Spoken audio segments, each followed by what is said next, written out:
know, we're storytellers and we're activists, we're researchers. We're folks who believe in the power of stories. It's our responsibility as storytellers and activists who are interested in representation that we tell these stories about real people. The idea that stories connect with social justice is not new, but this moment is without precedent. A moment in which the grassroots infrastructure combines with the digital era to completely change the idea of who the gatekeepers are. This whole conference is along the lines of what I really care about, which is looking at how you take storytelling and journalism and translate that into action. It's really inspiring and really fun to be around people that have done impactful things. We wanted to bring together technology people, filmmakers. We have social advocates who are going to speak to you.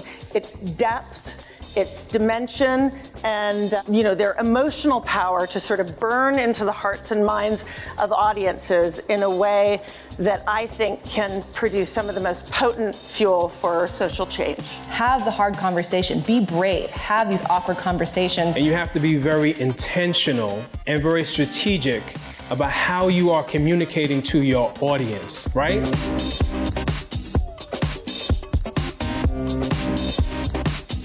You could drown in this data, or you could drown in tears if you look at some of the stories. So this was our other strategy, was to tell the stories of the people. The more we recognize the voices that we're not hearing, then that's the only way we can actually start addressing policy issues, right? That's the purpose of storytelling, is what is not being heard so that we can actually address it.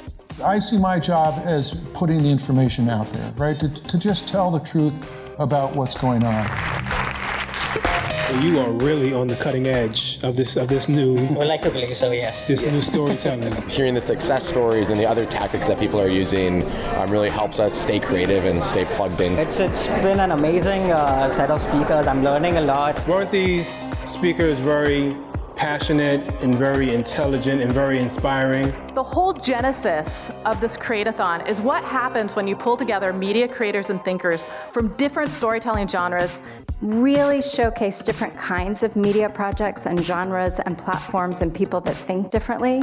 Innovation, I don't think is mysterious. I think it's a matter of going through processes like this one you have here. For filmmakers, that means you abandon the usual filmmaking process. So we decided to come up with a game, a community-led storytelling project, a VR game experience, viral video series, the Transmedia Project. And I have to tell you that knowing that something that I made is changing the way young people think about people like I was when I grew up is by far the highlight of my life. I believe it's not enough just to tell a powerful story and an important story, but that we need to put in the work to build these relationships, to build the trust and empower people with that information. Not only to tell their story, but also to organize, to find their community. What we know is that when courageous activists take on these challenging issues and storytellers have the foresight to broadcast their message to the world, people's minds do change, social norms do shift, and ultimately we will transform these issues. Thank you all again so much for coming. We're in love with this topic, if you can't tell. We're in love with our speakers, and we're so grateful that you're here.